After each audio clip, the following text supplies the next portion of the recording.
Hello बच्चों, कैसे हो। तो हम लोगों को पता चल चुका है, हम लोगों को क्या पता चल चुका है बच्चों, कि अभी हम लोगों ने कुछ चीज़ें डिटेल्स में पढ़ ली है स्टोइशियोमेट्री के बारे में, और आज हम लोग स्टोइशियोमेट्री के ऊपर और थोड़ा रिसर्च करेंगे बच्चों। और एकदम ना भूले बच्चों कि स्टोइशियोमेट्री आपकी मेन हार्ट है। आप कैसे भी करो कैसे भी ना करो, आपकी स्टोइशियोमेट्री कंप्लीटली बहुत ही इंपॉर्टेंट चीज़ है। आपको एनी टाइम उसको प्रेजेंस में रखना पड़ेगा, स्ट्रेंथ बढ़ा के रखनी पड़ेगी, एंड तभी जाके आपका सिलेक्शन के लिए बहुत इंपॉर्टेंस होगा। मोल कॉन्सेप्ट बहुत ही इंपॉर्टेंट चैप्टर है, इसको ना भूले बच्चों, हमेशा रिवाइज करते रहे। चलिए और कुछ क्वेश्चंस के साथ आगे बढ़ते हैं। हम लोगों ने स्टोइशियोमेट्री लास्ट वीडियो में स्टार्ट ही किया था, तो now let's start for more questions. कुछ क्वेश्चंस हम लोग अभी प्रैक्टिस करेंगे। क्वेश्चन लिख लीजिए, calculate the volume of carbon dioxide.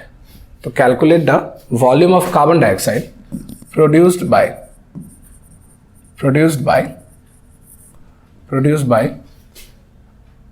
20 gram dissociation of calcium carbonate. ठीक है, तो क्वेश्चन लिख लीजिए बच्चों, क्वेश्चन लिख लीजिए।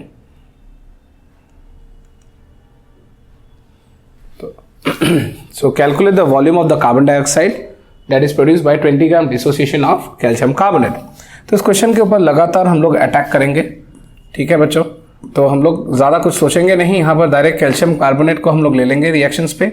हम सबको पता है बच्चों कि कैल्शियम कार्बोनेट को अगर डिसोसिएट किया जाए तो ये दो चीज़ बना सकता है, कैल्शियम ऑक्साइड बना सकता है और कार्बन डाइऑक्साइड भी बना सकता है। तो अभी अगर आप ध्यान से देखिए, so what is the information given, 20 grams of calcium carbonate, और आपको क्या चाहिए, volume of carbon dioxide. So you are not concern with calcium oxide.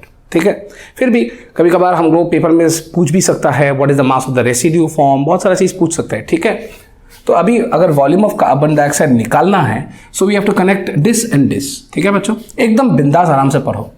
अभी प्रैक्टिकली अगर देखा जाए, so let's now given what is the given mass. Okay, the mass of calcium carbonate आपको क्या दिया गया है, 20 ग्राम। तो क्या यहाँ से आप नंबर ऑफ मोल्स निकाल सकते हैं, अवश्य निकाल सकते हैं। Number of moles of calcium carbonate will be 20 divided by molar mass कितना होता है, 100। अभी हम लोग पक्का बन चुके हैं बच्चों, हमारे पास एक चीज़ बहुत ही स्ट्रांगली बन चुकी है कि we know how to calculate the number of moles. ठीक है, तो हम लोगों ने नंबर ऑफ मोल्स बना लिया, 20/100 अपन को 0.2 मोल्स मिल गया, तो इधर आ गया 0.2 मोल्स। ठीक है, अभी अगर हमको number of moles of carbon dioxide चाहिए बच्चों, तो क्या चाहिए इसके लिए, what do you need to do. Number of moles of carbon dioxide का कैसे निकालेंगे, कोफिशिएंट, इसका कोफिशिएंट कितना है बेटा, 1/1।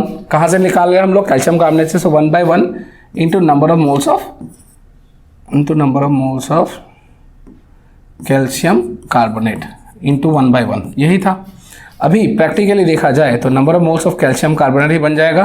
तो अल्टीमेटली ये कितना मोल मिला था बच्चों, वहाँ पर 0.2 moles. So you have written 0.2 moles बच्चों, यू हैव रिटन 0.2 मोल्स। अगर 0.2 मोल्स लिख चुके हो बच्चों, एकदम क्लैरिटी रखे, तो number of moles of carbon dioxide is 0.2 moles. अभी आपको क्या चाहिए, वॉल्यूम ऑफ कार्बन डाइऑक्साइड चाहिए बच्चों, तो ज़्यादा कुछ करना नहीं है बेटा। 1 mole of any gas, 1 mole of carbon dioxide में वॉल्यूम कितना होगा, 22.4 लीटर्स या 22.7 लीटर्स भी लिख सकते हो बच्चों, बार बार बताता हूँ। STP हो, कोई भी कंडीशन हो, आप आराम से लिख सकते हो। सो ये 22.4 लीटर्स हो गया। तो कितना मोल मिला है बच्चों यहाँ पर, 0.2 मोल्स ऑफ कार्बन डाइऑक्साइड के लिए आप 22.4 को 0.2 से मल्टीप्लाई करोगे और उतना ही लीटर बन जाएगा, लगभग ये 4.48 लीटर्स बन जाएगा। ठीक है बच्चों, so this is how you solve this particular question. I hope सारे बच्चों का क्लियर हो चुका है। अगर क्लियर हो चुका है तो अभी हम लोग एक कुछ नया चीज़ पढ़ने जा रहे हैं बच्चों। देखिए, मैं आपको उतना ही पढ़ाऊंगा ताकि आपका पूरा सिलेक्शन हो। मैं ऐसा नहीं पढ़ाना चाहता कि आप बहुत सारा चीज़ पढ़ लो, आपका कोई सिलेक्शन भी ना बने, बोर्ड्स में भी आप कुछ ना कर पाओ, ऐसा नहीं है। Get the basics and the concepts. Mole concept बहुत ज़्यादा इंपॉर्टेंट चैप्टर है, हमको बहुत डिटेल से भी पढ़ना पड़ता है। ठीक है, आगे बढ़ते चलो। तो यहाँ पर हम लोगों ने एक क्वेश्चन वगैरह दे दी, आई होप एवरीवन ने नोट किया कर लिया होगा। तो अभी हम लोग अगले और एक क्वेश्चन पे आगे बढ़ते हैं बच्चों, एक कंसेप्ट पे आगे बढ़ते हैं पहले। ठीक है, एक कंसेप्ट पढ़ाता हूँ बहुत। So will now check about thermal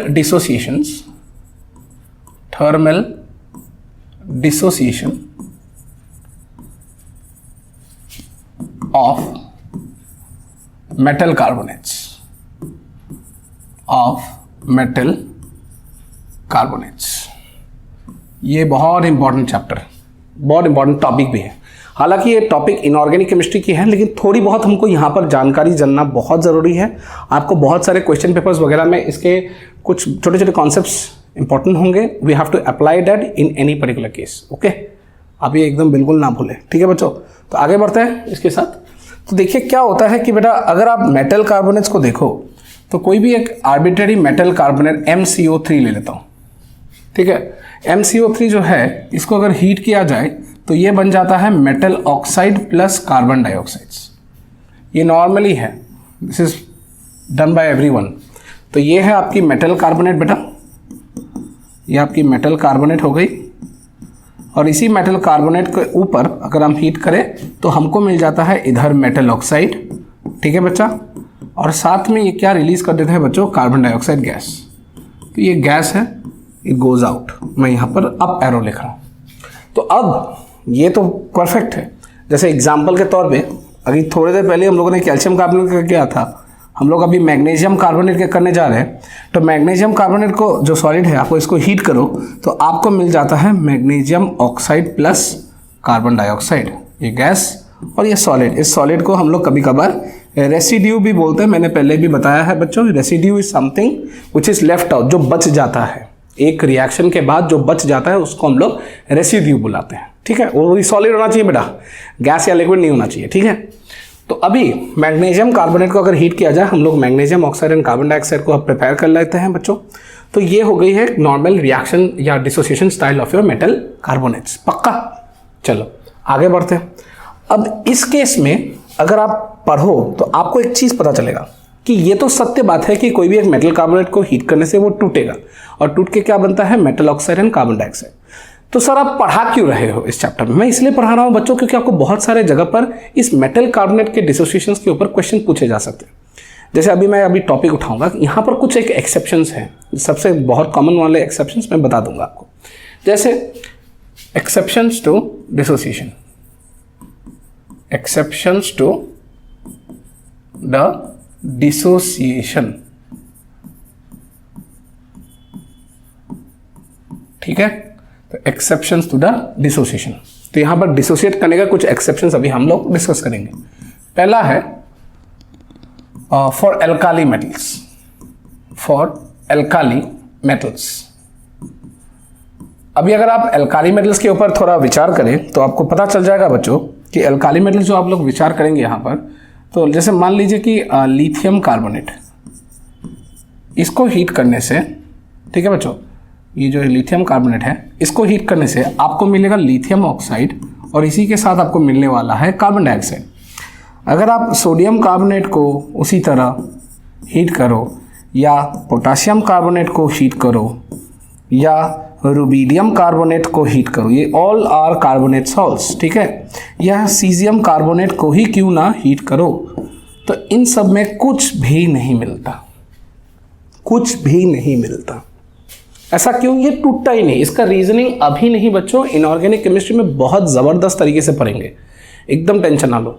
मेरा कोर्स उनके लिए है जो पढ़ना चाहते हैं, वैसा नहीं हूँ कि यहाँ पर हंसी मजाक से कुछ करवाऊँ, पढ़ा रहा हूँ, पढ़ाऊँगा, ठीक है। तो अभी ऐसे केसेस में dissociation is almost next to impossible, ठीक है। तो यहाँ पर आज पता चला कि अगर सोडियम कार्बोनेट की अगर आप सॉल्ट लो, उसको हीट कर दो बच्चों, कुछ नहीं होने वाला, लेकिन ये लिथियम कार्बोनेट डेफिनेटली रिएक्ट करते हैं। अब बच्चों में दिमाग में आ गया सर ये क्यों होता है। मैं एक चीज़ बताता हूँ, कुछ बच्चों को शायद पता होगा, सेकंड पीरियड के जो एलिमेंट्स हैं और थर्ड पीरियड के जो एलिमेंट्स हैं उनमें एक रिलेशन होता है। क्या रिलेशन बेटा? मैं दिखाता हूँ, ध्यान से देख लो। यहाँ लिथियम, बेरिलियम और मैं यहाँ पर बोरॉन लिख चुका हूँ, ठीक है। और मैं नेक्स्ट पीरियड के एलिमेंट्स को यहाँ मैग्नीशियम, यहाँ एल्यूमिनियम और सिलिकॉन लिख रहा हूँ, ठीक है बेटा। सारे बच्चों को दिख रहा है ना? चलो अब क्या होता है बच्चों कि ये जो एलिमेंट्स हैं इन दोनों के बीच या इन दोनों के बीच और इन दोनों के बीच एक रिलेशनशिप है, एंड इसी रिलेशनशिप को हम लोग लिखते हैं डायगोनल रिलेशन।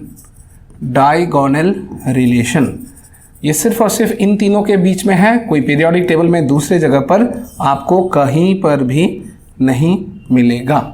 तो diagonal relationship is a relationship between the second and the third elements. किस किस के बीच में होता है बेटा? ये लिथियम मैग्नीशियम के बीच में हो सकता है, ये बेरिलियम एल्यूमिनियम के बीच में हो सकता है, या तो ये बोरॉन और सिलिकॉन के बीच में हो सकता है। तो अगर इसका मतलब क्या है, ये डायगोनल रिलेशनशिप का मतलब क्या है? ये इंडिकेट करता है कि इनके रिएक्शंस और products and product formations are almost same. Reactions और प्रोडक्ट के जो फॉर्मेशंस होंगे बच्चों are almost same, are almost same. इसी रीजन के चलते बच्चों इनका style of reactions are completely same. So we need to very confidently understand कि जो लिथियम कार्बोनेट है ये डिसोसिएट होकर lithium oxide and carbon dioxide बना सकता है सिर्फ और सिर्फ ये महान बंधु हमारे लिथियम कार्बोनेट वाले वही आप रिएक्शन करोगे। Sodium carbonate, potassium carbonate, rubidium, caesium, ये सब हम लोग कुछ नहीं करेंगे, कुछ भी नहीं करने वाले। ठीक है, इज इट क्लियर एवरीबॉडी? तो ये एक्सेप्शन पता चल गया आज से कि अगर आपको कोई भी अल्काली मेटल बताओ तो उनमें से sodium, potassium, rubidium, caesium reaction कर ही सकता है, लिथियम कार्बोनेट नहीं कर पाता क्योंकि वो, सॉरी मैं उल्टा बोल रहा हूँ, ये सारे के सारे रिएक्शन कर नहीं पाएंगे, सिर्फ ये कर पाएंगे। ये क्यों कर पाएंगे? Because it has got similar reaction styles with magnesium. और थोड़ी देर पहले ही जो स्लाइड बनाया था मैंने बच्चों, इसमें मैंने मैग्नीशियम की रिएक्शन करके दिखाई थी। तो it's a normal category of the points only, so there is no issue. Magnesium oxide जैसे मैग्नीशियम कार्बोनेट जैसे हीट करने के बाद डिसोसिएट करता है, वैसे ही यहाँ पर लिथियम कार्बोनेट भी डिसोसिएट करेगा। हालांकि एक चीज़, बाकी कोई भी रिएक्शन नहीं करेंगे। क्लियर है बच्चों? आई होप सारे लोगों ने नोट कर लिया होगा। अगले पॉइंट पे आ जाते हैं बच्चों। दूसरा वाला जो एक्सेप्शन है आपको पढ़ना है अभी। जो दूसरा वाला एक्सेप्शन है वो दूसरा वाला एक्सेप्शन कोई और नहीं, it is for noble metals. अब नोबल मेटल्स कौन कौन से है बच्चों देखते हैं। बेसिकली जो सबसे ऐसे नोबल मेटल्स जो है, those who react very less, whose reactions are very less, whose reactions are very less। so जो reactions बहुत कम करते हैं वैसे metals को हम लोग नोबल मेटल्स बोलते हैं। इसमें से कॉमन एग्जांपल्स वगैरह कौन कौन से होंगे बेटा? यहाँ पर आपके मर्क्यूरी होंगे, सिल्वर होंगे, गोल्ड भी होंगे बेटा, प्लैटिनम भी होंगे, निकल भी होंगे और कॉपर भी होते हैं।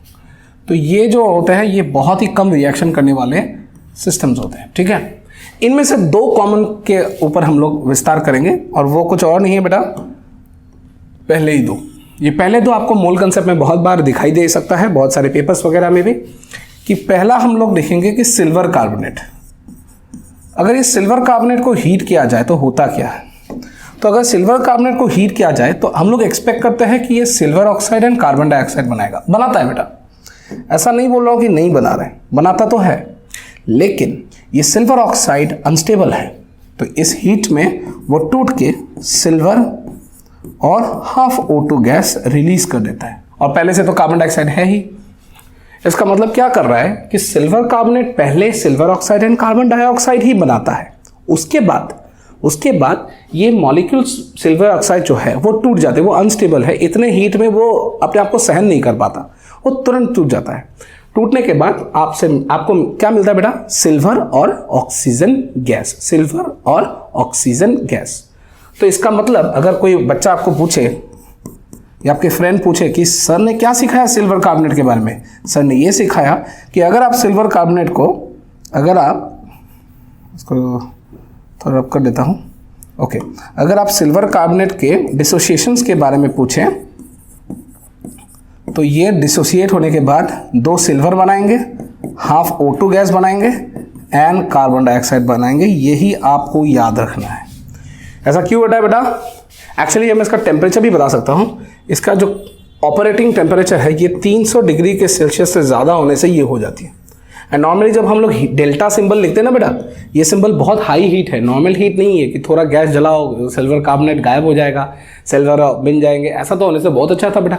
तो सिल्वर कार्बोनेट जो होती है ना बेटा, उसमें अगर आप हीट करो उसको तो silver oxide and carbon dioxide ही बनते हैं। लेकिन वो सिल्वर ऑक्साइड क्या होता है, वो ज़्यादा स्टेबल नहीं होती, वो टूट के आपको सिल्वर, दो सिल्वर एटम्स और एक हाफ ऑक्सीजन गैस लिबरेट कर देते हैं। तो ये भी आपका एक ऑक्सीजन गैस लिबरेट हो गया, ये कार्बन डाइऑक्साइड लिबरेट हो गया। इसलिए फाइनल प्रोडक्ट्स में सिल्वर कार्बोनेट के 1 मोल आपको 2 moles of silver, half mole of O2 and 1 mole of CO2 देते हैं। पक्का बच्चों? चलो लिख लीजिए, और हो सके तो पॉज करके लिख लीजिए, ठीक है। अच्छा, अगला वाला आपका है मर्क्यूरी कार्बोनेट, HgCO3। अब ये जो HgCO3 है बेटा, ये HgCO3 जो है, इसको अगर फिर से हीट करो तो ये आपका बन जाता है mercury oxide plus carbon dioxide. अब बन गया मर्क्यूरी ऑक्साइड। अब ये मर्क्यूरी ऑक्साइड भी क्या है? अनस्टेबल है। इसको थोड़े हीट देने से ही ये बन जाता है mercury plus half of O2 gas. ये बन गया, और पहले से ही क्या था रेडी? Carbon dioxide. इसका मतलब ये भी स्टेबल नहीं है बेटा, ये मर्क्यूरी ऑक्साइड भी स्टेबल नहीं है। ओके, और इसके कारण बच्चों आपको मर्क्यूरी फाइनल प्रोडक्ट में मिलता है, आपको मर्क्यूरी ऑक्साइड नहीं मिलता। Is it clear? ओके, सो अगर आपको फाइनली पूछा जाए कि मर्क्यूरी कार्बोनेट को अगर हीट किया जाए तो फाइनल रिएक्शंस क्या है, आपको मिलेंगे mercury plus half of O2 gas plus carbon dioxide. और यही 2 एक्सेप्शंस आपको पढ़ना है। एक तो सिल्वर और मर्क्यूरी के स्पेशल केस जहां पर नोबल मेटल्स के होने के कारण ये प्रॉब्लम हो रहा है, और दूसरा प्रॉब्लम किसके लिए बच्चों? एल्काली मेटल्स, जिसमें सिर्फ लिथियम कार्बोनेट टूट सकता है बेटा, बाकी के कोई कार्बोनेट्स नहीं टूटते हैं। ठीक है, ओके, आई होप सारे बच्चों ने ये रिएक्शन भी लिख लिया। Valid only for valid above the temperature greater than 300 degree Celsius. ये कंडीशंस फुलफिल होना जरूरी है लेकिन बेटा, ठीक है। चलो, आई होप आप लोगों ने लिख लिया होगा। हम लोग कोर्स को आगे बढ़ाते हैं बच्चों। ओके, सॉरी यार, खांसी बहुत हो रही थी, बहुत तबीयत खराब था। कुछ भी करके तबीयत को लेके आ रहा हूँ। मैं एक्चुअली बहुत फिजिकली वीक हो गया था बच्चों बीच में, मतलब बहुत सारी बीमारियाँ भी हो गई थी, लेकिन पता नहीं, मैं बहुत दिन से देख भी नहीं रहा हूँ। ये जो रिकॉर्डिंग्स वगैरह चल रहे हैं, बहुत पुराने के चल रहे, बीच में रिकॉर्डिंग ही नहीं कर पा रहा था, तो इसलिए I am very sorry for that. लेकिन जान है तो जहान है, तो अभी जान के लिए पीछे भागते भागते आपने देखा होगा मैंने लुक भी अपनी चेंज कर दी है पूरी। तो एक्चुअली बहुत सारा टेंशन भी था, माहौल भी अच्छा नहीं है।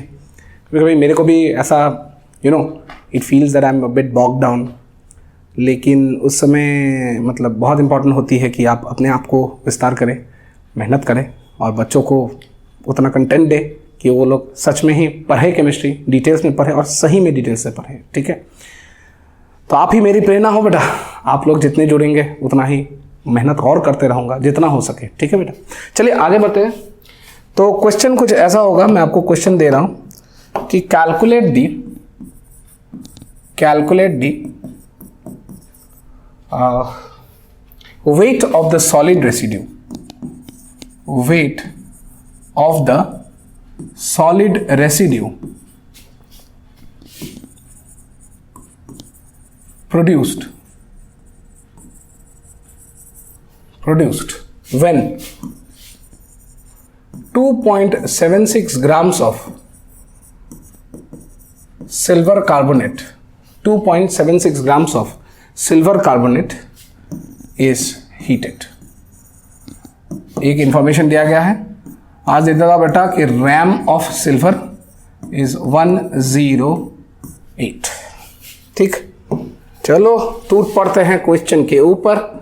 तो पहले क्वेश्चन को पढ़ना भी जरूरी है कि what is the weight of the solid residue. ठीक है, आपको सॉलिड रेसिड्यू चाहिए, मतलब जो भी चीज सॉलिड बनेगा उसके लिए उसका मास चाहिए आपको। ठीक है, produce when 2.76 grams of silver carbonate is heated. चलो, so now let's come to a situation. Now हमको पता है कि सिल्वर कार्बोनेट को अगर हीट किया जाए तो उसका फाइनल, अभी हम लोग पढ़े हैं बच्चों, क्या बच्चा, क्या याद करो, 2 सिल्वर्स प्लस ऑक्सीजन गैस, इसकी हाफ मोल, और कार्बन डाइऑक्साइड गैस, यही बनता था ना बच्चों। तो इनमें से अगर ये सॉलिड है बेटा, ये भी सॉलिड है, ये भी गैस है और ये भी गैस है, तो आपको पेपर्स में क्या चाहिए बच्चों को बोलो?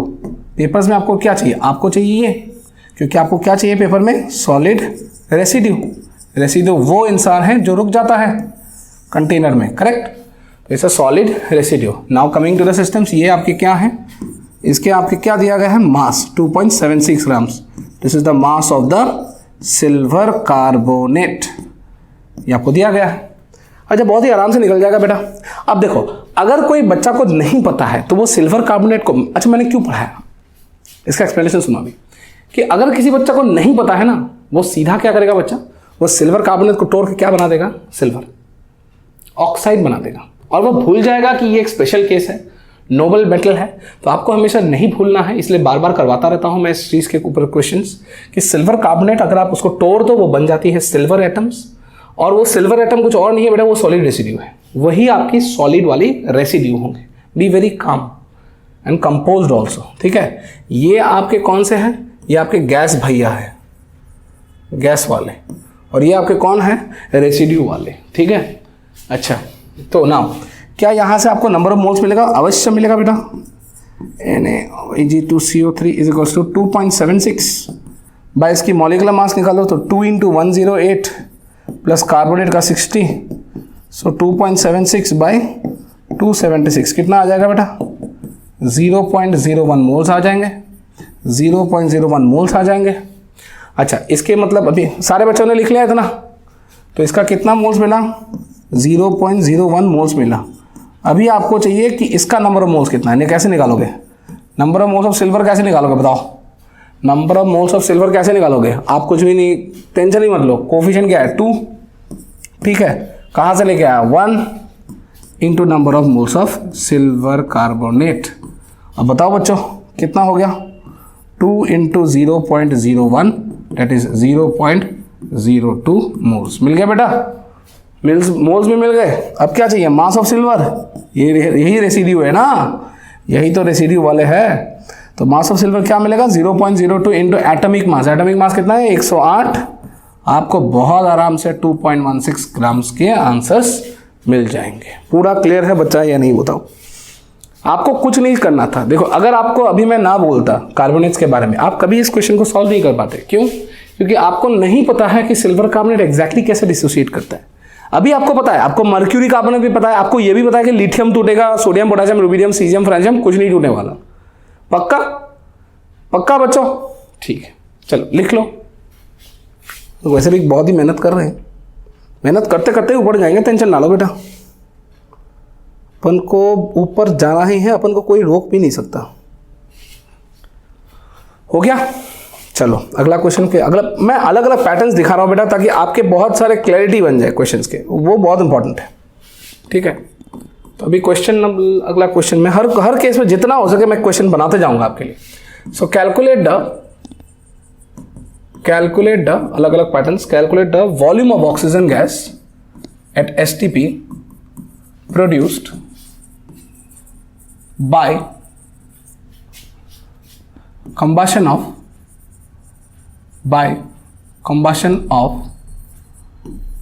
80 grams of मीथेन। ये सिंपल सा क्वेश्चन है बेटा, लेकिन बहुत बच्चे इसमें भी फंसते हैं। स्टोइचियोमेट्री बच्चे इसलिए फंसते हैं क्योंकि बच्चे बेसिक्स नहीं समझ में आते उनको। आप बेसिक्स के ऊपर ध्यान दो, कोई नहीं बीट कर पाएंगे, आपको कोई नहीं बीट कर पाएगा, ये वादा है डॉन का, ठीक है। तो चलिए अगर आप ध्यान से देखें, इसका सोल्यूशन करने निकल पड़ते हैं हम लोग सोल्यूशन के ऊपर। तो calculate the volume of oxygen gas, ठीक है। मीथेन को अगर आप ऑक्सीजन के साथ कंबशन करो तो आपको मिल जाएगा carbon dioxide and water, correct. इसका एक पैटर्न है बेटा, CXHY plus X plus Y/4 of O2 gives you XCO2 plus Y/2 of H2O। क्या ये आपको आता है? क्या ये आपको आता है? हाँ आता है। अगर आपने पहले पढ़ा है मेरे साथ तो आपको पता होगा कि CXHY प्लस XY, ये X एंड Y क्या है? कुछ नहीं है बेटा, यहाँ पर जैसे 1 है ना और इधर 4 है, यही है X एंड Y के वैल्यूज, ठीक है। कुछ डरो ही ना, तो उसको बैलेंस करने के लिए यूज़ करते हैं हम लोग। खैर कुछ भी करो, तो यहाँ पर X की वैल्यू क्या है 1, तो यहाँ पर मान लीजिए 1 प्लस 4/4 होगा बेटा, और यहाँ 1 हो जाएंगे, यहाँ Y में 4/2 हो जाएंगे। तो इस इक्वेशन को थोड़ा मॉडिफाई करते ही हमको क्या मिलेगा, CH4 plus 2O2 gives you CO2 plus 2 molecules of water, ठीक है। अब बन गया तुम्हारा केमिकल रिएक्शंस। अब तो खत्म ही है क्वेश्चन, क्योंकि 80 ग्राम्स ऑफ मीथेन है। ओके, तो number of moles of methane निकाल लेता हूँ जल्दी जल्दी। 80 बाय मॉलिकुलर मास कितना 16 आ गया ना बेटा, 5 मोल आ गए। तो यहाँ पर क्या दिया गया है इन्फॉर्मेशन आपको, 5 मोल। तो बताओ यार, अच्छा वॉल्यूम ऑफ ऑक्सीजन नहीं देता, रुको पर वॉल्यूम, अच्छा प्रोड्यूस नहीं है, गलत लिख दिया मैंने, क्वेश्चन को थोड़ा डिक्टेट करते समय कि मैंने गलती कर दी। मान लीजिए calculate the volume of oxygen gas at S T be required, कितना ऑक्सीजन चाहिए आपको, ये चाहिए, सॉरी इजी है और इजी हो गया, ठीक है। तो ये अभी देखो यहाँ पर कुछ करने का नहीं, number of moles of oxygen gas कैसे निकालोगे, कोफिशिएंट है 2 बेटा, divided by 1 into number of moles of carbon dioxide बेटा, तो 2 इंटू 5 मोल्स क्या आ जाएंगे बेटा, 10 moles. Is it clear? 2 into 5 moles is nothing but 10 moles. हो गया। अब हमको ऑक्सीजन के नंबर ऑफ मोल्स मिल गए हैं, अभी क्या चाहिए, अब क्या चाहिए हमको, volume of oxygen gas is nothing but number of moles of oxygen gas into 22.4 litres ना, कितना मिला, 10 मोल्स मिला है ना बेटा, तो 10 मोल्स डाल देते हैं, मल्टीप्लाइड बाय 22.4, आपको क्या मिल जाएगा बेटा, 224 लीटर्स। दिस इज इट, बहुत ही इजीली क्वेश्चन सॉल्व्ड। क्लियर है बच्चों, बहुत ही इजीली क्वेश्चन सॉल्व, आप टेंशन ही ना लो, आराम से सिलेक्शन के लिए ये रेडी हो गया है क्वेश्चन। आज से याद रखें, अगर आपको कोई भी एक हाइड्रोकार्बन दिया गया है और उसको आपको ऐसे डिक्टेट किया है कि ये एक कंबशन रिएक्शन है, तो आपने उसको कंबशन किया, आपने कार्बन डाइऑक्साइड भी बना ली, वाटर भी बना ली बेटा, लेकिन उसका पैटर्न है CXHY x + y/4O2 gives you XCO2 and y/2। ये कोफिशिएंट्स को ना भूले बेटा, बहुत ज़्यादा इंपॉर्टेंट है, x y/2 या x + y/4। क्लियर? तो लिख लीजिए बच्चों, हम लोग क्वेश्चंस करके थकेंगे नहीं, हम लोग करते जाएंगे जब तक हम लोग ऊपर उठेंगे नहीं। ठीक है, चलो ये क्वेश्चन लिख लिया होगा। अगला क्वेश्चन पे आ जाते हैं बच्चों। अगला बहुत ही इंपॉर्टेंट फेमस क्वेश्चन है, ये क्वेश्चन मेरे को बहुत पसंद है, क्योंकि यहाँ पर क्वेश्चन बच्चे कर नहीं पाते और बहुत ही बेसिक वाली क्वेश्चन है। ठीक है, चलो आ जाता है इस पॉइंट पे। तो मैं उससे पहले एक कॉन्सेप्ट दे देता हूँ, acid base neutralisation. Acid base neutralisation, जैसे जैसे आपके कोर्सेज बढ़ते जाएंगे आपको बहुत सारे एसोसिएटेड कॉन्सेप्ट्स भी आगे बढ़ते जाएंगे। ठीक है, जैसे मैं मानता हूं कि अगर सल्फ्यूरिक एसिड और सोडियम हाइड्रोक्साइड को रिएक्ट करें तो बच्चों आप इसको बैलेंस कैसे करोगे, ये बहुत बड़ी जिम्मेदारी है। और प्रोडक्ट क्या लिखोगे ये भी इंपॉर्टेंट हो जाती है।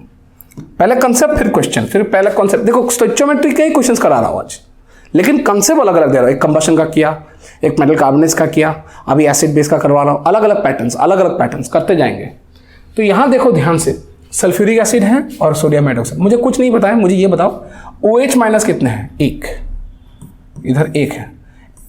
H प्लस कितने हैं, 2। आप इसको यहां और इसको यहां मल्टीप्लाई करोगे तो ये कैसे बन जाता है देखने के लिए। 1 को यहां से मल्टीप्लाई किया तो सल्फ्यूरिक एसिड ही बन जाता है बेटा, हो गया। 2 को यहां मल्टीप्लाई करते ही 2 सोडियम हाइड्रोक्साइड्स बन जाएंगे, हो गया बेटा।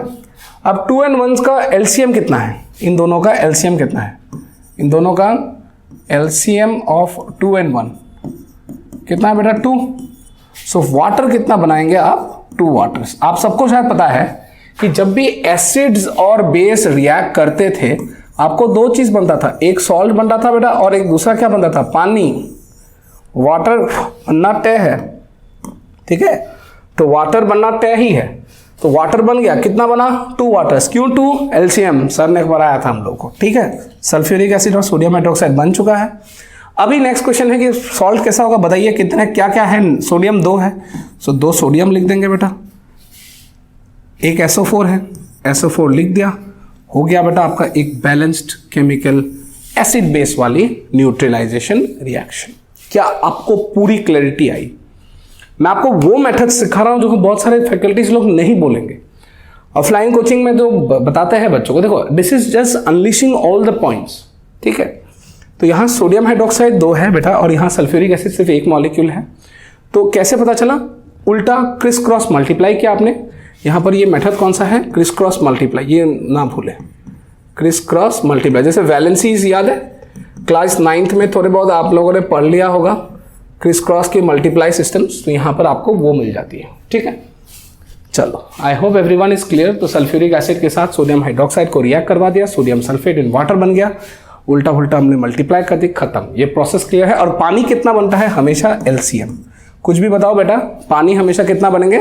एलसीएम ही बनेंगे। ठीक है, clear.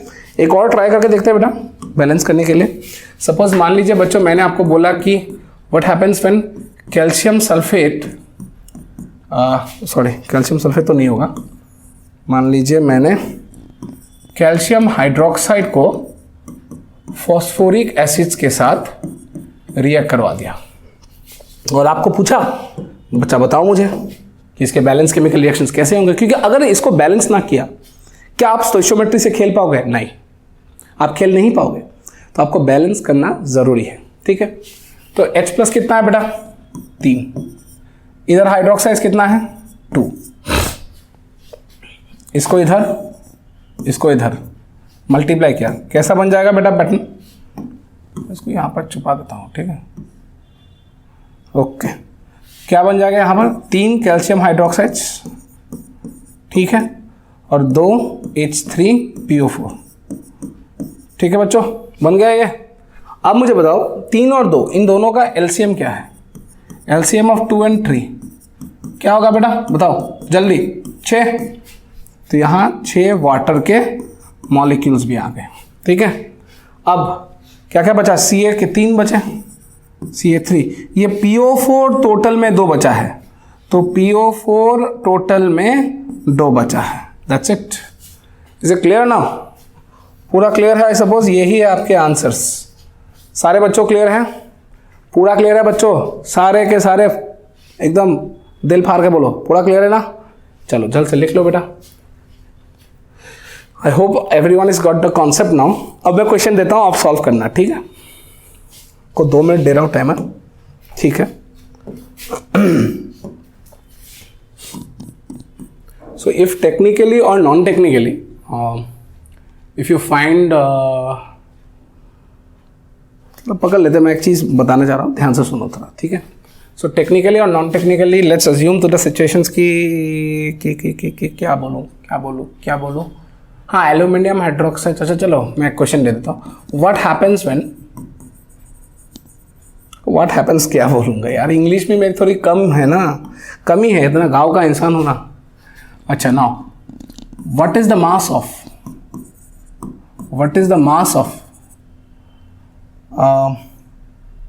sulfuric acid required to completely neutralize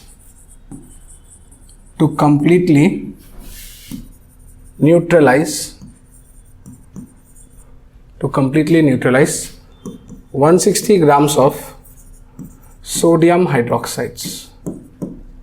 160 grams of sodium hydroxides. ध्यान से सुनो अभी। तो सल्फ्यूरिक एसिड है बेटा इधर, ये सोडियम हाइड्रोक्साइड को कंप्लीटली न्यूट्रल बना रहे हैं, और ये क्या बनाएंगे बच्चों? Na2SO4 plus water. लेकिन कितना? अभी पढ़ा था, इसका 2 आ जाएगा बेटा, और इधर आपके एलसीएम्स भी 2 आ जाएंगे। क्लियर? अभी इसका सोडियम हाइड्रोक्साइड का कितना मास दिया है, तो यहाँ नीचे लिख लेता हूँ। Mass of sodium hydroxide given is how much? 160। इसका मॉलिक्यूलर मास कितना होगा? 40। 23 16 1। ठीक है, तो 40 हो गया बेटा। इसमें कितने मोल्स आ गए? 4 मोल्स आ चुके हैं। ठीक है, तो 4 के 4 मोल्स बन गए बेटा। तो यहाँ अगर 4 मोल्स है तो जो मुझे बताओ यहाँ क्या मोल्स होंगे बच्चों?